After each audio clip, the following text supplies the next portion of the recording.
ఈ బిజినెస్ ఏదైనా మీ ఊర్లో ప్రమోషన్ చేయాలంటే అది సుమన్ టీవీతోనే సాధ్యం. ఇప్పుడే సంప్రదించండి. ఇక్కడ ఎక్కడ కూడా ఎవరు కూడా సింగర్ గానే ఆలోచన ఎవరికి రాదు. మీకే ఆలోచన వచ్చి సింగింగ్ ఎక్కడ నేర్చుకున్నారు? మొత్తం మూవీస్ లో విని లేదంటే టీవీలో చూస్తాము సాంగ్స్, కొత్త కొత్త మూవీస్ లో కొత్త కొత్త సాంగ్స్ రిలీజ్ అయినప్పుడు అలా విని వినికిడి ద్వారానే వచ్చేది నాకు. బస్సు సౌకర్యం కావాలని చెప్పేసి ఎందుకు అనిపించింది మీకు అప్పుడు అడగాలని? ఊరికి ఏదైనా మేలు జరగాలని అనిపించింది. మా ఊరికో బస్సు వేస్తే బాగుంటుంది అనేసి అని. ఎలా ఫ్యామిలీ మీకు సపోర్ట్ వచ్చింది? ఇప్పుడు ఆర్థికంగా మీరు ఎలా నిలబడ్డారు? అట్లా వాళ్ళు ఎప్పటికీ నేను రైతు కుటుంబమే, సాధారణమైన కుటుంబంలో పుట్టినా కానీ డబ్బుకి నా విషయంలో మాత్రం డబ్బు కొరత ఎప్పుడు తక్కువ చేసేవాళ్ళు కాదు.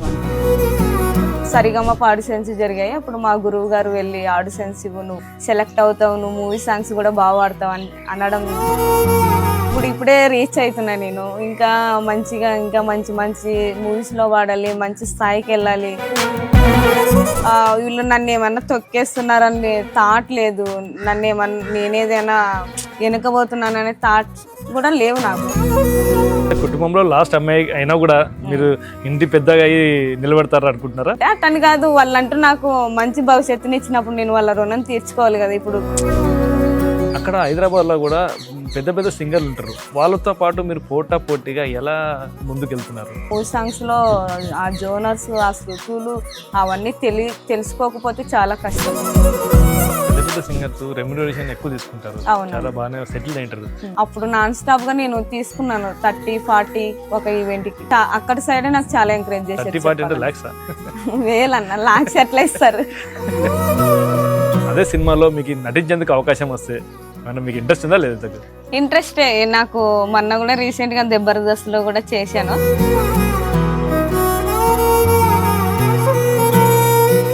వెల్కమ్ టు సుమన్ టీవీ, నేను కిరణ్. ప్రస్తుతం మనం కర్నూలు జిల్లా పత్తికొండ నియోజకవర్గం కృష్ణగిరి మండలం లక్కసాగరం గ్రామంలో ఉన్నాం. అయితే లక్కసాగరం గ్రామంలో 2022 ముందు అయితే ఇక్కడ రవాణా సౌకర్యం అయితే ఎలాంటిది లేదు. అయితే 2022లో ఈ గ్రామానికి చెందిన పార్వతి జీ తెలుగు పాటల పోటీల్లో ఫైనల్కి చేరుకోవడం జరిగింది. అయితే ఫైనల్లో పార్వతి ఒక కోరిక కోరింది, మా గ్రామానికి ఒక బస్సు సౌకర్యం లేదు, ఆ బస్సు సౌకర్యం కల్పిస్తే గ్రామం నుండి బయటికి వెళ్ళేందుకు అవకాశం ఉంటుంది, అత్యవసర పరిస్థితుల్లో బస్సు సౌకర్యం ఉండాలని చెప్పేసి అక్కడ చెప్పడంతో వెంటనే ఉట్టిన ప్రభుత్వం అయితే ఇక్కడ బస్సు సౌకర్యం అయితే ఏర్పాటు చేసింది. అప్పటి ఇక్కడ రోజు కూడా 3 సార్లు ఇక్కడికి బస్సు అయితే వస్తుంది. అయితే ప్రస్తుతం మనం లక్కసాగరం గ్రామంలో ఉన్నాం. దసరా సందర్భంగా ఏదైతే గ్రామానికి చెందిన సింగర్ పార్వతి కూడా గ్రామానికి వచ్చారు, వారిని కూడా మనం తెలుసుకునే ప్రయత్నం చేస్తాం. ఇంతవరకు ఎన్ని పాటలు పాడింది, ఏ షోలో పాల్గొనింది అనేది కూడా మనం పూర్తి సమాచారం తెలుసుకునే ప్రయత్నం చేద్దాం.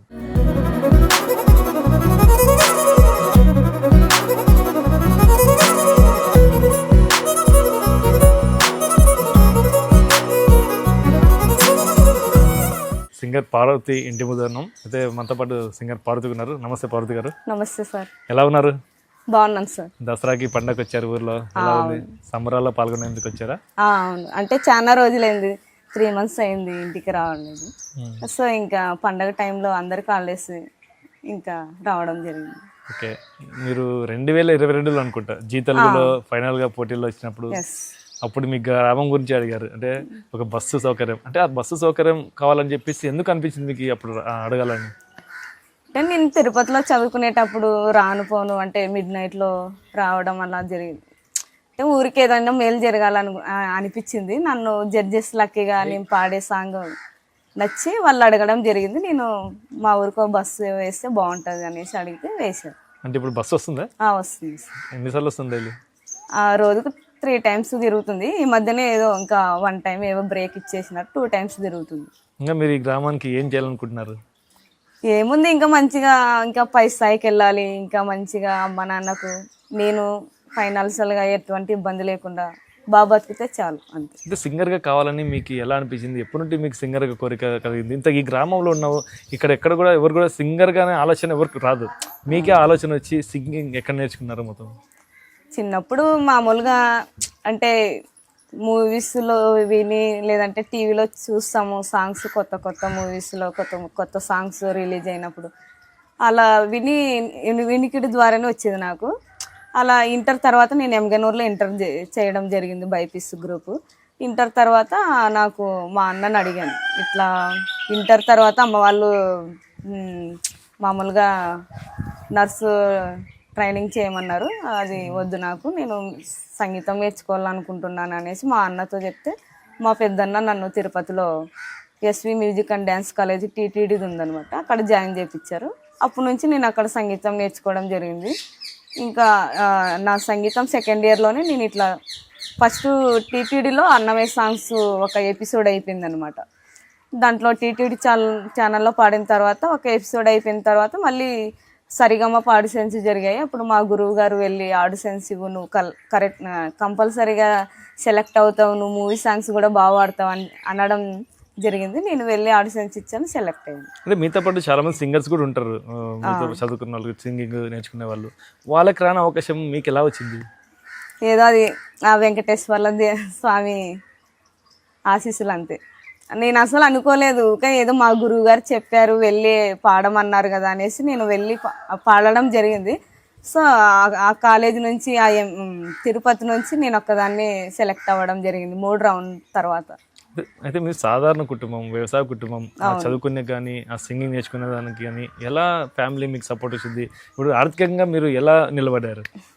మా ఫ్యామిలీ నాకు ఎప్పుడు చిన్నప్పటి నుంచి మేము రైతు కుటుంబం అనే కానీ మా అమ్మ కానీ మా అన్న వాళ్ళు కానీ మా నాన్న వాళ్ళు కానీ అంటే ఉన్న దాంట్లో కూడా నాకు బడ్జెట్ మాత్రం ఎప్పుడు తక్కువ చేసేవాళ్ళు కదా, అంటే పని చేసేవాళ్ళు. నేను కూడా మా పొలానికి వచ్చేదాన్ని హాలిడేస్ టైంలో, ఎందుకు ఇంటి దగ్గర ఉండడం, హాలిడేస్ టైంలో పొలానికి వెళ్తే కూడా మనకు చేసినట్టు ఉంటుంది అన్నట్లు అట్లా మా నాన్న చిన్నప్పటి నుంచి మాకు మా పొలంలో చేపించి అలవాటు పెట్టేవారు అనమాట మా నాన్న. అలా నేను హాలిడేస్ టైంలో కూడా పనికి వెళ్ళి లేదంటే ఎప్పుడన్నా కానీ ఫ్రెండ్స్లతో పాటు కూడా జాలీగా వేరే వాళ్ళతో పాటు వెళ్ళి పనికి వెళ్ళేదన్నమాట. అలా చిన్నప్పటి నుంచి అలవాటు అయిపోయింది నాకు. మా అమ్మ కూడా మళ్ళీ నేను చేసుకునే డబ్బులు కాకుండా మా అమ్మ కూడా నాకు మంచిగా వెళ్తుంది దూరం అనేసి మళ్ళీ మా అన్న వాళ్ళు ఇచ్చేవాళ్ళు, మా అమ్మ ఇచ్చేది. అట్లా వాళ్ళు ఎప్పటికీ నేను రైతు కుటుంబమే, సాధారణమైన కుటుంబంలో పుట్టినా కానీ డబ్బుకి నా విషయంలో మాత్రం డబ్బు కొరత ఎప్పుడు తక్కువ చేసేవాళ్ళు కాదనమాట. దాంతోపాటు ఇంత చిన్న గ్రామంలో ఇట్లాంటి గ్రామంలో నేను చదువుతున్నానంటే మా అన్న వాళ్ళు నాకు ఎప్పుడు డిస్కస్ చేయలేదన్నమాట. ఇంకోటి చాలా ఫ్రీడమ్ నాకు మా ఇంట్లో. చిన్న అమ్మాయిని, లాస్ట్ కూతుర్ని, మా అన్న వాళ్ళిద్దరు, మా అక్క నాకు, వాళ్ళు ముగ్గురు నాకంటే పెద్దవాళ్ళు. కానీ నేను ఇంట్లో ఏ పనులు చేసేవాళ్ళని, ఓన్లీ పొలంలో చేసే అలవాటు ఉంది నాకు. ఇంట్లో ఎప్పుడు మా వదిన వాళ్ళు కానీ మా అన్న వాళ్ళు కూడా నేను పని చేసినా ఏమనేవాళ్ళు కాదు. అట్లా చిన్నప్పటి నుంచి బాగా చూసుకోవడం ద్వారానే నేను అనుకునేదానికి కూడా వాళ్ళు అనుమతిని ఇచ్చారు. కాబట్టి ఇంత ఫ్రీడమ్ ఇచ్చినప్పుడు నేను వాళ్ళకు ఒక మంచి పేరు తీసుకురావాలి, నన్ను నమ్ముకున్నారు, నాకు మా ఫ్యామిలీ బాగుంటే బాగుంటుంది అనేసి ఆ ఉద్దేశం నాకు చిన్నప్పటి నుంచి ఉండిపోయింది. సో నేను తిరుపతికి వెళ్ళి అక్కడ సంగీతం నేర్చుకునే తర్వాత ఇట్లా టీవీ షోకి వెళ్ళానని తెలిసిన తర్వాత మా అమ్మ వాళ్ళు, మా ఊర్లో మా బంధువులు కావచ్చు, అందరు చాలా హ్యాపీగా ఫీల్ అయ్యారు. అంటే మీ కుటుంబం విషయానికి వస్తే మొత్తం మీరు 4 సంతానం, 2 అబ్బాయిలు 2 అమ్మాయిలు, లాస్ట్ అమ్మాయి మీరు. అందరికీ పెళ్ళిళ్ళు అయినాయి. నెక్స్ట్ మీరైతే సెటిల్ అయినారు అనుకుంటున్నా. మొత్తం పాటలు కానీ మొత్తం సంగీతం చాలా అద్భుతంగా పాడుతున్నారు. మీరు ఎప్పుడు పెళ్లి చేసుకోవాలనుకుంటున్నారు? ఇంకా అంటే ఇప్పుడే రీచ్ అవుతున్నా నేను. ఇంకా మంచి మంచి మూవీస్లో పాడాలి, మంచి స్థాయికి వెళ్ళాలి, నాకంటూ ఒకటి ఇంకా సంపాదించాలి. ఎటువంటి అమ్మ నాన్న అన్న వాళ్ళకు ఫైనాన్షియల్గా ఇంకా ఇంకా ఉంది, కొన్ని అప్పులు ఉన్నాయి మా అన్న వాళ్ళకు కూడా. అవి కూడా నేను కొద్దిగా మంచి స్థాయికి వెళ్తే వాళ్ళకు అలాంటి అప్పులు లేకుండా అమ్మ నాన్నని బాగా చూసుకునే తర్వాత అప్పుడు ఆలోచించాలని నా గోల్. అంటే కుటుంబంలో లాస్ట్ అమ్మాయి అయినా కూడా మీరు ఇంటి పెద్దగా అయ్యి నిలబెడతారు అనుకుంటున్నారా?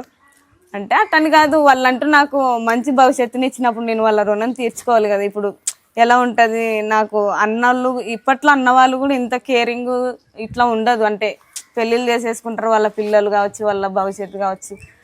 నేను ఎక్కడి నుంచి వస్తున్నానంటే మా అన్న వాళ్ళు రిసీవ్ చేసుకోవడం కానీ, పనులు వదిలేసి వచ్చి రావడం, బయట దూరం ప్రోగ్రామ్స్ ఉన్న నాతో పాటు రావడం కానీ అలా జరుగుతుంటుంది అనమాట.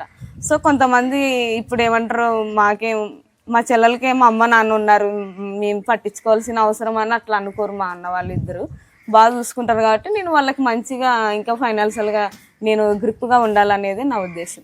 అయితే మొట్టమొదటిసారిగా స్టేజ్ మీద మంది ముందర పాడేటప్పుడు నా లైఫ్ కూడా ఏదైనా సంగీతం నేర్చుకునేది 4 గోడల మధ్య నేర్చుకుంటారు. అవును, అంతమంది ముందర పాడేటప్పుడు ఫస్ట్ టైం మీ ఎక్స్పీరియన్స్?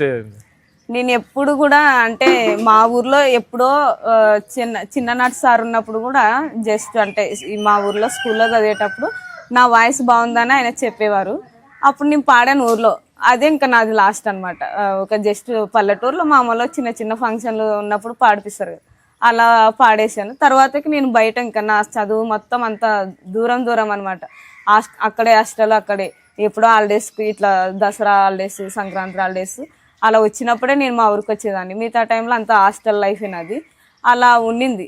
అలా ఉండిన తర్వాత ఇంకా నాకు ఎలా అంటే తిరుపతిలో మంచి దేవుని కాలేజీలో జాయిన్ అయిన తర్వాత నాకు ఇంకా ఎప్పుడు మామూలుగా మా కాలేజీలోనే కచేరీస్ అలా చేసేవాళ్ళని తప్ప ఇంత పెద్ద స్టేజ్ అంటే నాకు టీటీడీ ఛానల్లో మహతి ఆడిటోరియంలో జరిగింది ఒక ఎపిసోడ్ అన్నమయ్య సాంగ్ పాడింది. అక్కడికి వెళ్ళినప్పుడు అక్కడ వెళ్ళి ఒక ఎపిసోడ్ పాడిన తర్వాత నాకు అక్కడ జడ్జిగా శైలజమ్మ గారు, టీటీడీ చైర్మన్ చంద్ర సార్ అనేసి వాళ్ళు ఇద్దరు మంచిగా నేను పాడిన వెంటనే ఆ సాంగ్ విని మంచి కాంప్లిమెంట్ ఇవ్వడం జరిగింది. సో మళ్ళీ నేను ఇక్కడ సరిగమపాకు సెలెక్ట్ అవుతాను అనుకోలేదు. డైరెక్ట్ అప్పుడే నేను హైదరాబాద్ చూడడం కూడా.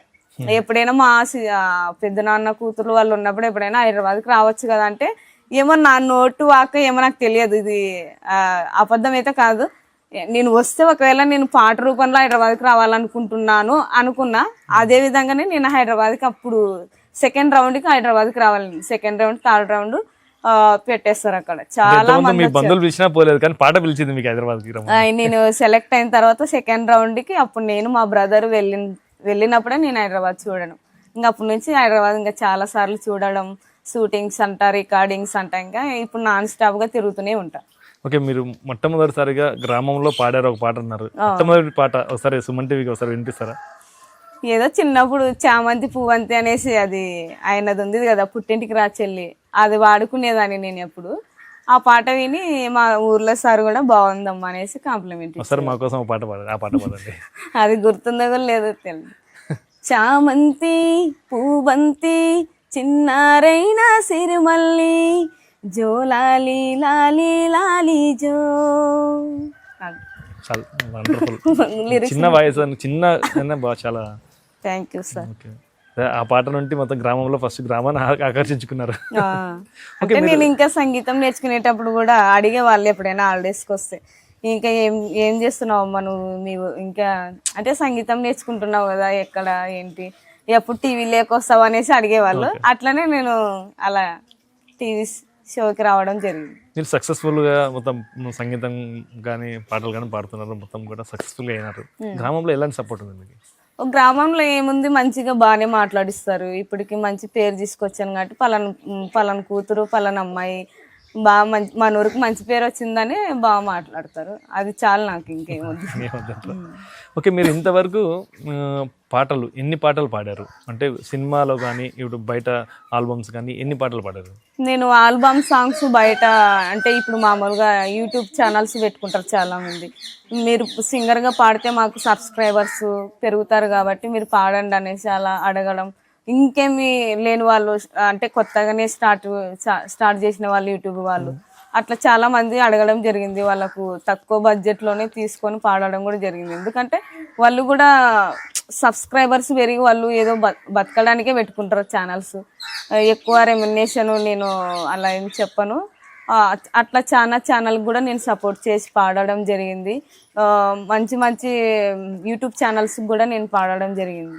నేను ఇప్పుడు మొత్తానికి ఒక 50 సాంగ్స్ పాడాను యూట్యూబ్ ద్వారా. ఇంకా మూవీ సాంగ్స్లో కూడా ఒక 10 మూవీస్లో పాడాను, వెబ్ సిరీస్ కావచ్చు, మూవీస్లో కావచ్చు. ఇంకా అనుకోని ప్రయాణం అనేసి రాజేంద్ర ప్రసాద్ గారి సారి మూవీలో పాడడం జరిగింది. అందులో నాకు మా శివన్న వాయిస్ టెన్నర్ శివన్న అనేసి ఆయన నాకు మంచి సపోర్ట్ చేయడం జరిగింది. ఆ అన్న ద్వారా నేను ఒక సాంగ్ పాడాను ఆ మూవీలో. చాలా మంది సింగర్స్ ఉన్నారు. ఇప్పుడు మీరు ఒక గ్రామం ఉంటే వచ్చిన మారుమూల ప్రాంతం కావచ్చు, లేకుంటే ఏదన్నా కానీ అక్కడ హైదరాబాద్లో కూడా పెద్ద పెద్ద సింగర్లు ఉంటారు. వాళ్ళతో పాటు మీరు పోటీగా ఎలా ముందుకెళ్తున్నారు? అసలు నాకు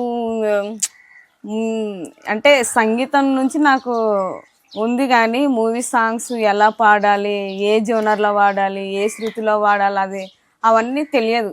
సంగీతం అంటే మనకి ఎలా ఉంటుంది, మా గురువు గారు మేల్ అనమాట. ఆయన శృతిలో మాకు పాడిపించడం జరుగుతుంది. సో ఇండివిజువల్గా ఏమైనా పాడిపించాలంటే నా శృతిలో అమ్మాయిల శృతిలో పెట్టేసి పాడిపిస్తారు. అట్లా గ్రూప్గా ఉంటుంది. సంగీతంలో మనం ఏమి వేరే వేరే శృతులు మార్చుకొని పాడేదేమి ఉండదు. గ్రూపు క్లాస్లో అందరి నుంచి మామూలుగా ఎలా ఉంటుందో అలా ఉంటుంది. అక్కడికి వెళ్ళిన తర్వాత నాకు చాలా అంటే తెలుసుకున్నాను అనమాట. ఏ శృతిలో ఎట్లా ఉంటుంది, శృతి ఎంత ఉంటుంది, ఎలా పాడాలి. చాలా కష్టం. మూవీ సాంగ్స్ అనుకుంటాం కానీ మూవీ సాంగ్స్లో ఆ జోనర్స్, ఆ శృతులు అవన్నీ తెలుసుకోకపోతే చాలా కష్టం నాకు. ఎందుకంటే నేను ఇంకా ఎక్కువ సంగీతం నేర్చుకోలేప్పటికి నేను దానికి సెలెక్ట్ అయినప్పుడు సెకండ్ ఇయర్లోనే నేను చేస్తున్నా. అది కాక మనకు 2 years కరోనా హాలిడేస్లో మనకు కాలేజీలు కూడా బంద్ చేసేసి ఇంటి దగ్గరకు వచ్చేసాం. అప్పుడు మాకు చాలా టైం వేస్ట్. ఆ కరోనా అయిపోయిన వెంటనే నేను టీవీ షోకి సెలెక్ట్ అవ్వడం జరిగింది. అక్కడికి వెళ్ళిన తర్వాత ఎలా ఉండాలి, ఎట్లా ఉండాలి చాలా నేర్చుకున్నాను నేను జీ తెలుగు ద్వారా. అంటే కొన్ని తోటి సింగర్స్ ఉంటారు, అంటే వాళ్ళు కూడా మంచి సింగర్స్. అవును. కానీ ఇప్పుడు ఒక గ్రామం నుండి ఆ సింగర్ వచ్చింది, ఎదుగుతున్నారు, మేము డౌన్ అవుతున్నాము అని చెప్పేసి వాళ్ళు కూడా ఫీల్ అవుతుంటారు కదా. దీన్ని అంటే మిమ్మల్ని ఎంకరేజ్ చేసేటట్టు తోటి సింగర్స్ ఉన్నారు అట్లా మీకు? నాకైతే మా కంటెస్టెంట్స్లో చాలామంది అంటే నేను వాళ్ళకి ఏమో కానీ నేను అంటే మా జీ తెలుగులో అక్కడ ఉండే వాళ్ళు కూడా చాలా మంది నాకు మంచి ఎంకరేజ్ చేసేవాళ్ళు. ఎందుకేమో నాకు తెలియదు. నేను ఉండే విధానం కావచ్చు. ఇప్పుడు పల్లెటూరు అంటే కొంతమంది చూస్తారులే మనకు అలాంటివి, చులకనగా చూడొచ్చు, తెలియదు ఈ అమ్మాయికి అంత. అంటే నాకు ఎక్కువ చెప్పాలంటే ఎప్పుడు హాస్టల్లో ఉన్నా కాబట్టి బయట నా అలర్జీ తక్కువ. నాకు సరిగమపాకు జాయిన్ అయ్యే ముందరే నేను మా అమ్మని అడిగి మొబైల్ తీసుకున్నా. ఆ తర్వాతనే నాకు ఇట్లా ఆఫర్ వచ్చింది. ఏదో చిన్న ఏంటంటే ట్రాక్ పెట్టుకొని అదొక్క సాంగ్ వినుకుంటా, నచ్చిన సాంగ్ అట్లా ట్రాక్లో పెట్టుకొని వినేదాన్ని హాస్టల్లో కూడా మేము మొబైల్ దొంగగా వాడేవాళ్ళం. మాకు టీటీడీ కాలేజ్ కాబట్టి అమ్మాయిలకు అలో ఉండేది కాదు. నేను పోయేటప్పుడు ఇబ్బంది పడుతున్నారు అనేసి మా అమ్మ వాళ్ళు నాకు మొబైల్ తీసేయడం జరిగింది. తర్వాత అప్పటి నుంచి నాకు కొద్దిగా మొబైల్ వాడడం తెలుసు అనమాట. హైదరాబాద్కి వెళ్ళినప్పుడు కూడా ఏదైనా తెలియకుంటే నాతోటి సింగర్స్ కావచ్చు చాలా ఎంకరేజ్ చేసేవాళ్ళు. ఇంకా జీ తెలుగులో అక్కడ ఉండే వాళ్ళంతా నాకు మంచి ఎంకరేజ్. మా జీ తెలుగు అంటేనే నాకు చాలా ఎంకరేజ్ చేసింది. అందులో నేను వాళ్ళని ఎప్పటికీ మర్చిపోను. అయితే మీకు కొన్ని సందర్భాల్లో బాధ సంఘటనలు జరిగినాయేమన్నా, నేను వాళ్ళతో పాటు ముందుకు వెళ్తానా లేదా ఒక భయం కానీ? అంటే అసలు నా మైండ్లో అలాంటి థాట్సే లేవు. నాకు ఏదో ఒక అద్భుతం జరిగిపోయింది ఆ ఇయర్ అంతా. వీళ్ళు నన్ను ఏమన్నా తొక్కేస్తున్నారని థాట్ లేదు. నేనేదైనా వెనకబోతున్నాననే థాట్స్ కూడా లేవు నాకు. నా ప్రాక్టీస్ ఏదో అక్కడికి పలానా రోజు రమ్మంటారు 3 days ముందు వెళ్ళడం, లిరిక్స్ ఒక రోజులో నేర్చేసుకోవాలా నోటెడ్గా. వెళ్ళిన తర్వాత అందరం బాగుండేవాళ్ళం, అందరితో మాట్లాడి మంచిగా ప్రాక్టీస్ చేసుకునే వాళ్ళం. ఏమైనా నాకు శృతి ఇబ్బంది ఉందన్నా కూడా నాతోటి సింగర్స్ కూడా నాకు చెప్పేవాళ్ళు. అంటే నాకు తెలియని సాంగు ఈ శృతిలో ఉందని కొన్ని మనకు వెళ్ళంగానే తెలియదు కదా, ఈ సాంగ్ ఇట్లా పాడాలి, ఇలా ఈ శృతిలో ఉంది ఇట్లా పాడు అనేసి అట్లా చెప్పడం కూడా జరిగింది. చాలా ఎంకరేజ్ చేశారు. ఓకే, అబద్ధం చెప్పకూడదు. మంచిగానే నాకు మ్యాక్సిమం మా వాళ్ళలో మా సింగర్స్లో నేను ఒక్కదాన్ని ఒక రైతు కుటుంబం నుంచి వచ్చిందని. మిగతా వాళ్ళంతా హైదరాబాద్లో సెటిల్ అయ్యే వాళ్ళు, జాబ్ చేసేవాళ్ళే, అట్లా ఉండేవాళ్ళే నాతోటి సింగర్స్. మంచిగా ఎంకరేజ్ చేశారు. పెద్ద పెద్ద సింగర్స్ రెమ్యునరేషన్ ఎక్కువ తీసుకుంటారు, చాలా బాగానే సెటిల్ అయింటారు. మీరు ఇప్పుడు గ్రౌండ్ వచ్చినారు, మీరు కూడా పెద్ద పెద్ద రెమ్యునరేషన్ తీసుకుంటారా? నేను తీసుకున్నా. నేను 2022-23లో కూడా నాకు చాలా ఈవెంట్స్ బయట ఎక్కువ వచ్చాయి. ఇక్కడ రాజమండ్రి సైడే, రాజమండ్రి, అనకాపల్లి, వైజాగ్ అటు సైడే ఎక్కువ.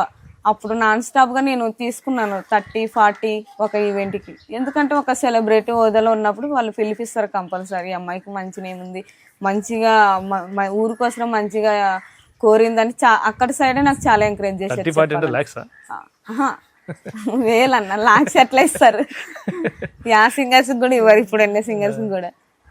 అట్లా అంటే ఒక నైట్కి వెళ్తాము, రానుపోని ఛార్జెస్, అక్కడ హోటలు అన్ని చూసుకొని వాళ్ళు నాకు 40K 30K అలా ఇచ్చేవాళ్ళు. అంటే గ్రూప్గా వెళ్ళే వాళ్ళం కాబట్టి ఇండివిజువల్గా ఉన్న వాళ్ళు ఇండివిజువల్గా ఇచ్చేవాళ్ళు.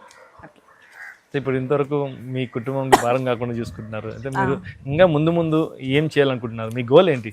ఇంకా ముందు అంటే నాకు ఎలా అంటే ఇప్పుడు ఇంకా కొద్దిగా ఉంది మా ఇంట్లో ఫైనాన్షియల్గా ప్రాబ్లం అయితే. అంటే మా అన్న వాళ్ళకు కొద్దిగా కొన్ని సమయంలో మనకు పంటలు బాగా రావచ్చు, వానలు బాగున్నప్పుడు పంటలు సరిగా రావు, పంటలు బాగున్నప్పుడు వానలు ఎక్కువ వచ్చి కూడా ఇదైపోతాయి. అలా దానివల్ల కొద్దిగా ఇబ్బంది పడి చిన్న చిన్న అంటే చిన్న చిన్న అప్పులు ఉన్నాయి ఇంకా. అవి కూడా ఉండకూడదు మా అన్న వాళ్ళకి. మంచిగా ఉండాలి, అమ్మ నాన్న బాగుండాలి, వాళ్ళు బాగుంటే నేను బాగుంటానని నా ఉద్దేశం చిన్నప్పటి నుంచి.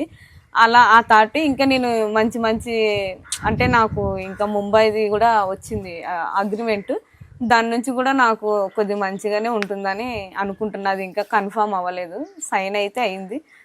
వాళ్ళు కాల్ చేసినప్పుడు వెళ్ళాల్సి వస్తుంది. సో నేను ఇప్పటికైతే రికార్డింగ్స్ ఈవెంట్స్ అవి తిరుపతిలో మేము మ్యూజిక్ ఇన్స్టిట్యూట్ ఓపెన్ చేసుకొని ఉన్నాం, నేను మా ఫ్రెండ్. దాని ద్వారా నుంచి అట్లా రన్ చేసుకుంటూ నాకు తిరుపతి అంటే ఇష్టం కాబట్టి అక్కడే సెటిల్ అయ్యాను. చాలా మంది స్టార్టింగ్ సింగర్స్ ఎవరైనా సక్సెస్ అయిన వాళ్ళు కూడా అప్పుడు నార్మల్గా ఉంటారు. ఎప్పుడైతే సక్సెస్ అవుతున్నప్పుడు వాళ్ళ స్టైల్ మారిపోతుంటది. మీరు ఎట్లున్న వాళ్ళు అట్టే ఉన్నారు. ఏం సీక్రెట్ ఏమి అంటే? సీక్రెట్ ఏం లేదు, ఊరికి వచ్చినప్పుడు ఊరు అమ్మాయిలా ఉంటా. బయట ఇప్పుడు ఒక సింగర్ గా వెళ్తాం, ఒక ఈవెంట్కి వెళ్తాం, అక్కడికి వెళ్ళినప్పుడు అలా ఉంటా అంతే. నార్మల్ టైంలో మామూలు ఉంటాను. నాకు అంటే చెప్తారు కొంతమంది అలా మారిపోవాలి ఇలా మారిపోవాలి అంటే అది నాకు రావట్లేదు. ఇప్పుడు వీటికి వచ్చినానంటే ఒక పల్లెటూరు అమ్మాయి ఎలా ఉంటుందో అలాగే ఉంటాను. నాకు సింగర్గా ఇప్పుడు పేరు తెచ్చుకుంది, ఒక టీవీ షోలో చేస్తుంది, అక్కడ చేస్తుంది, ఇక్కడ చేస్తుంది కదా, అది నాకు నచ్చదు. ఇప్పుడు నేను తిరుపతికి వెళ్ళాను అనుకో, ఒక సింగర్ ఎలా ఉంటుందో అలా మారిపోతాను. నేను ఇక్కడికి వచ్చానంటే ఇక్కడే ఉంటాను. ఇక్కడికి వచ్చానంటే నేను మా పొలానికి కూడా వెళ్తాను. ఎందుకంటే నాకు అది అలవాటు, నాకు ఉండాలనిపించదు. ఏముంది చెప్పండి, ఇక్కడికి వచ్చినప్పుడు మన వాళ్ళతో కలిసి ఉండాలి, మంచిగా మాట్లాడాలి, మంచిగా మన పొలంలో ఎలాగైతే ఉండానో చేస్తానో ఆ పనులు కూడా నాకు ఇప్పటికీ అలవాటు ఉంది. ఇప్పటికైనా చేస్తాను, నేను అలసిపోను. కొన్ని సందర్భాల్లో చాలా మంది పెద్ద పెద్దలు ఉంటారు, అన్ని డబ్బులు కోటీశ్వర్లు ఉంటారు, మీ పక్కన ఉంటారు. ఎప్పుడన్నా మిమ్మల్ని చిన్న చూపు కానీ చూడడం అలా? లేదండి, ఇప్పటికి నేను కొన్ని వేల ఈవెంట్స్ ప్రోగ్రామ్స్ చేశాను 3 years నుంచి. అంటే ఒక 40-50 ఈవెంట్స్కి వెళ్ళాను నేను. మంచి మంచి డబ్బున్న ఈవెంట్స్కే వెళ్ళాను. అక్కడ ఎప్పుడు కానీ నాకు ఈ అమ్మాయి లాగా ఇంకా చాలా మంది అమ్మాయిలు ఆలోచిస్తే ఎంత బాగుండో అనేసి పొగడడం కాదు, చెప్పడం జరిగింది తప్ప ఈ అమ్మాయి అట్లా ఇట్లానే మంచి అమ్మాయి ఏమమ్మా, నువ్వు ఎప్పటికి ఇట్లానే ఉండు, న్యాచురల్గానే ఉండని కొంతమంది చెప్పడం కూడా జరిగింది నాకు. మీరు రీసెంట్గా ఏ పాటలు పాడుతున్నారు? ఏ సినిమాలో కానీ ఏ వెబ్ సిరీస్ కానీ పాటలు పాడారు? నేను అదే అనుకోని ప్రయాణంలో ఒక సాంగ్ పాడానని చెప్పాను కదా, అది అయిపోయిన తర్వాత రీసెంట్గానే మాయాసభ అని వెబ్ సిరీస్ మంచిగా ఉంది, చాలా 9.8 రేటింగ్ కూడా వచ్చింది. అది శశాంక్ అనేసి చెన్నైలో మ్యూజిక్ డైరెక్టర్, ఫిదా మూవీ తీశాడే ఆయన, దానికి మ్యూజిక్ డైరెక్టర్ అనమాట. అందులో నేను స్మిత మేడం గారు, నేను, ఆయన పెంచల్ దాస్ ఆయన పాడడం జరిగింది. అందులో మీ ముగ్గురు సింగర్స్ పాడడం జరిగింది. అది చాలా మంచి రెస్పాన్స్ కూడా వచ్చింది. మూవీ కూడా బాగుంది. రీసెంట్గా వచ్చింది కాబట్టి నాకు చాలా హ్యాపీ అనిపించింది. మా ఫ్రెండ్స్ కానీ చాలా మంది చూసిన వాళ్ళు కూడా చాలా బాగుంది నీ సాంగ్ అని చెప్పడం కూడా జరిగింది. దాంట్లో సాంగ్ ఏమైనా పాడతారా సుమన్ టీవీ ప్రేక్షకుల కోసం? మురా మురా పూల జడ నా పాలి రాజా, వారి వారి చూపులకు లంగెను చూడు, వారి వారి చూపులకు లంగని చూడు, మురా మురా పూల జడ నా పాలి రాజా, మురా మురా పూల జడ నా పాలి రాజా. సంగీతం గొంతు కూడా చాలా సూపర్ ఉంది. అది మామూలుగా అంతా నాది నక్లిస్ టైప్ లో ఉంది సాంగ్ అయితే. కాకపోతే వెబ్ సిరీస్ లో వదిలారు కాబట్టి అంత అంటే ఇంకా జనాల్లో కొంతమంది వినిండారు నాకు తెలిసి, కానీ మంచి సాంగ్, అది చాలా మంచి సాంగ్. మంగ్లీ గారు పాడిన ఒక పాట మీరు పాడినాకనే ఫేమస్ అయింది. ఏం పాట అది? బయట మొత్తం చర్చ జరుగుతుంది. అదే ఊరంతా వెన్నెల అనేసి రంగదే మూవీలో. అందులో కీర్తి సురేష్ గారు, నితిన్ అన్న నటించారు. అంతకు ముందు నేను కూడా విన్నాను ఆ సాంగ్. నాకు హాస్టల్లో ఉన్నప్పుడు విన్నాను ఈ సాంగ్. అప్పుడు కొత్తగా వచ్చింది ఆ సాంగ్. ఎవరు పాడారబ్బా అనేది సెర్చ్ చేశాను. అదే రీసెంట్గా మొబైల్ తీసుకున్నాను చెప్పాను కదా, అప్పుడు చూస్తే ఆ సాంగ్ చాలా నాకు ఎందుకో నచ్చేసింది. అంటే ఎవరు పాడారని చూస్తే మంగ్లీ అక్క. అప్పుడు ఇంకా మంగ్లీ అక్క మంచి ఫేమ్లో ఉంది. ఈ సాంగ్ అంటే నేను ఒకసారి ట్రాక్లో పెట్టుకొని విన్నాను అనమాట. విన్న తర్వాత అప్పుడు నాకు నోటెడ్ అయింది. నేను ఆడిషన్స్లో కూడా ఆ సాంగ్ కూడా పాడాను. ఆ సాంగ్ ఇంకా ఒక 3 సాంగ్స్ పాడిన తర్వాత నన్ను ఫస్ట్ ఆడిషన్స్లో ఫస్ట్ రౌండ్లో సెలెక్ట్ చేయడం జరిగింది. ఇప్పుడు ఈ టాపిక్ వచ్చిందా మంగ్లీ గారి దగ్గర, మీ దగ్గర? మంగ్లీ అక్క ఇప్పుడు టీటీడీ ఛానల్లో అప్పుడు తను ఏదో టీటీడీగా పెట్టారు కదా, అప్పుడు నాది సూట్ ఉండింది.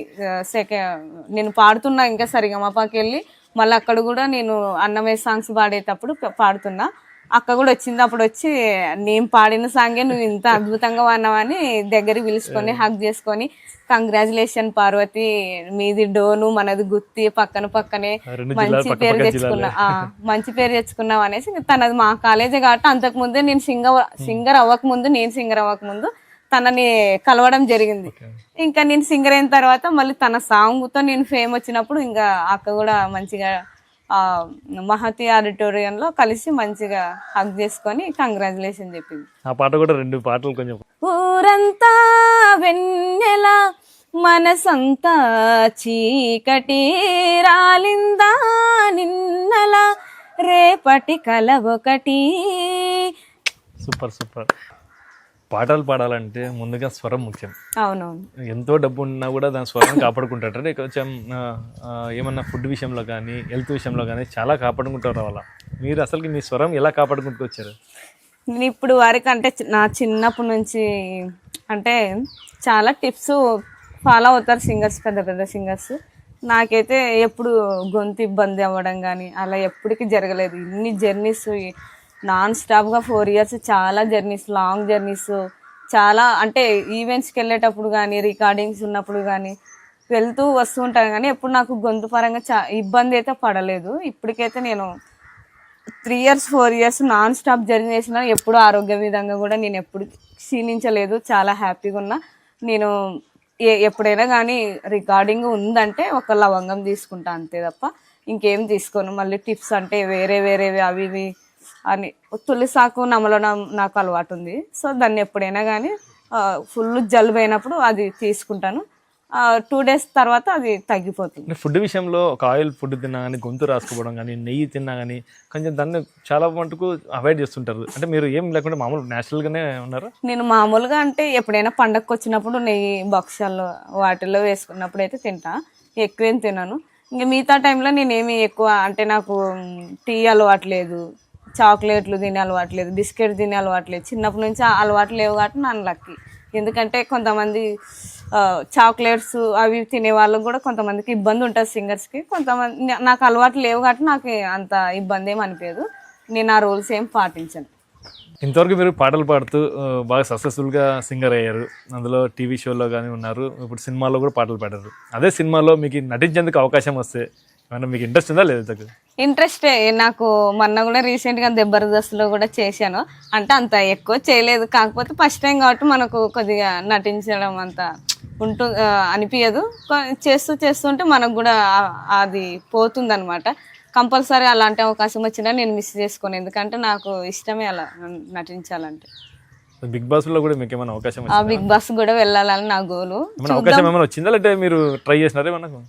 చెయ్యలేదు, కాకపోతే ఎప్పుడోసారి వెళ్తానని నా మనసులో ఏదైనా అనుకున్నానంటే అది కంపల్సరీ అవుతుంది. బిగ్ బాస్కి వెళ్ళాలి, నాగ్ సార్ని కలవాలి. ఇంతవరకు మీరు పెద్ద పెద్ద వాళ్ళని సినీ నటులు ఎవరు కలిసారు? వెంకీ సార్ని చూశాను, అంటే వెంకటేష్ సార్ కూడా మా షోకి రావడం జరిగింది. ఆల్మోస్ట్ అందరినీ చూసా. చిరంజీవి సార్ని కూడా దూరం నుంచి చూశాను కానీ దగ్గరలో అయితే చూడలేంటే మా షో ద్వారా మధ్యలో సెలబ్రిటీస్ని పిలిపించినప్పుడు కానీ మా జీవాలే ఒక్కొక్కసారి నన్ను అక్కడికి తీసుకెళ్ళి పరిచయం చేయడం కూడా జరిగింది. సో నేను రామ్ చరణ్ అని ఇంకా అల్లు అర్జున్ని, చిరంజీవి గారిని కలవలేదు. నాకు ప్రభాస్ అన్న ఎప్పుడైనా కానీ ఒకసారి చూడాలని చాలా ఇష్టం. నాకు మా ఫ్రెండ్కి ప్రభాస్ అన్నని తిరుపతిలో చూసా. ఏంటి అది ఉంది కదా ఆది పురుష ఏంటి, అది ఫ్రీ రిలీజ్ రోజు వెళ్ళి టోకెన్స్ నాకు సింగర్ అనేసి ఫ్రీగా ఇచ్చి తిరుపతిలో మా వాళ్ళు అట్లా వెళ్ళి దగ్గర నుంచి చూసే కానీ ఆయన దగ్గరికి వెళ్ళి చూడలేదు కదా, మామూలుగా జరుగుతుంటది కదా, అలా చూసి హ్యాపీగా ఫీల్. సింగర్ అయిన తర్వాతనే. ఓకే, ప్రభాస్ గారు మీ ముందు ఉంటే ఏం మాట్లాడతారో సుమన్ టీవీ ముందర ఒకసారి చెప్పండి. ప్రభాస్ అన్నది మంచి, చాలా అంటే ప్రభాస్ అన్న వాళ్ళు రాజులు, అలాంటి అహంకారం ఉండదు, చాలా న్యాచురల్గా ఉంటాడు. ఎంత పెద్ద స్టార్ అయినా చాలా పేద ప్రజలకి హెల్ప్ చేస్తాడు. కాబట్టి అట్లా నాకు చిన్నప్పటి నుంచి ప్రభాస్ అన్న అంటే ఏదైనా ఇబ్బందిగా ఉండే వాళ్ళకి కంపల్సరీ హెల్ప్ చేస్తాడు. ఆ అన్న మంచి మనసు కాబట్టి నేను అన్నకి లైక్ చేస్తాను. ప్రభాస్ అన్నని ఒక్కసారి అన్నకి హ్యాండ్ పట్టుకొని చెయ్యి ఇవ్వాలనేది నా ఉద్దేశం. ఎందుకంటే అన్న అంటే చాలా ఇష్టం. ఆ అన్న మంచితనము, ఆ అన్న చేసే మూవీస్ ప్రతి ఒక్క, అంటే ప్రభాస్ అన్నది ఏదైనా రిలీజ్ అయిందంటే నేను మా ఫ్రెండ్ కంపల్సరీ వెళ్ళి చూస్తాం. అలా అలా అలా ఇష్టం నాకు. ప్రభాస్ అన్న మంచితనం, ప్రభాస్ అన్న ఇండస్ట్రీలోనే ప్రతి ఒక్కరితో మంచిగా నడుచుకుంటాడు. అంటే అహంకారం ఉండదు. ప్రతి ఒక్క పెద్ద స్టార్ అని కాదు కానీ ప్రతి ఒక్క చిన్న స్టార్తో పెద్దవాళ్ళతో అందరితో మంచిగా ఆయన ఉండే విధానం నాకు నచ్చుతుంది. ప్రభాస్ గారి కోసం ఏమైనా పాడారా? మీ ఫ్యాన్ అంటున్నారు కదా. అది చాలా ట్రై చేసా టీవీ షోలో. ప్రభాస్ అన్నది ఏదైనా పాట వస్తుందనేసి ఆ టీవీ షోలో అయితే అవకాశం రాలేదు. ఇంకా మీరు మిగతా ఏమన్నా మా సుమన్ టీవీ కోసం ఏమన్నా మీ ఫ్యాన్ ప్రభాస్ గారి కోసం ఒక పాట. పచ్చబొట్టేసిన పిల్లగాడానితో పచ్చి ప్రాయాలని పంచుకుంటా దొరా, 1000 జన్మాల రాటమై వేచి ఉన్నాని ఓ మల్లిక. ఆ సాంగ్ చాలా ఇష్టం నాకు ప్రభాస్ అన్నది. అంటే అప్పట్లో అది బాహుబలి అప్పుడు చాలా కొత్త కదా నాకు. ఇంకా మొబైల్ తీసుకునేటప్పుడు ఆ పాట దామిని ఎక్కనే ఎవరు పాడారు, చాలా బాగా పాడారు. ప్రభాస్ అన్న ఇష్టం. ఓకే, చివరిగా చెప్పండి, మీరు ఏం కావాలనుకుంటున్నారు? సింగర్ గా అయినారు ఆల్రెడీ. అవునవును. ఇంకా మీ గోల్ ఏంటి? ఇదే చెప్తున్నా. ఇంకా నా గోల్ ఏంటంటే మంచిగా టీటీడీలోనే అంటే అక్కడ అన్నమయ్య సాంగ్స్ పాడచ్చు. ఎందుకంటే అక్కడ ఎనీ టైం మనం సింగర్స్కి ఏంటి పాడడం, ఈ చాలా కొండపైన కావచ్చు, నాదనీరాజనం, అమ్మవారి గుడిలో కింద పద్మావతి టెంపుల్స్లో అక్కడ పాడాం, నాదనీరాజనంలో పాడాం. చాలా అవకాశాలు వచ్చి చాలా మంచి సాంగ్స్ పాడి చేశాను నేను ఇప్పటికి ఆ టీటీడీలోనే. ఎందుకంటే ఆ టీటీడీలోనే నాకు ఆ దేవుడు అంటే చాలా ఇష్టం కాబట్టి ఆ టీటీడీలోనే ఒక చిన్న జాబ్ అయినా చాలు, పర్మనెంట్గా ఉండేలాగా మంచి జాబ్ చేసుకుంటూ ఆయన నా గాత్రం నుంచి పాటలు వింటూ ఆయన సేవ చేసుకుంటూ ఉండిపోవాలనేది నా గోల్. ఓకే అండి, సుమన్ టీవీ కోసం మీకు ఇష్టమైన పాటలు కొన్ని పాడండి. కంట నీరు చూసి ఆగిపోతే పాదం వెంటరాదు నీకై ఎంచుకున్న మార్గం, కంచెలన్నీ దాటి తెగువ నీకు ఉంటే చేరుకోద నిన్నే ఎంచుకున్న మార్గం. రీసెంట్గానే నేను బతుకమ్మ సాంగ్ పాడడం జరిగింది. తెలంగాణ ప్రజలందరికీ, మన ఆంధ్ర ప్రజలందరికీ దసరా శుభాకాంక్షలు కాబట్టి నేను పాడిన సాంగ్ నేను పాడడం జరుగుతుంది. తెల్లవారింది ఓయ్ పల్లె మురిసింది ఓయ్, లేవేవో లచ్చు మక్క రావేవో రాములక్క, పొద్దున్నే గడప కడిగి వాకిల్లో ముగ్గులేసి ఆడపడుచూలతో అడవి పువ్వులే తెద్దాం. అందరికీ దసరా శుభాకాంక్షలు. Thank you so much. Okay అండి, thank you very much. Suman TV తరఫున మీకు కూడా దసరా శుభాకాంక్షలు, మీకు మీ కుటుంబ సభ్యులకి, మీ ఊరికంతా. Thank you.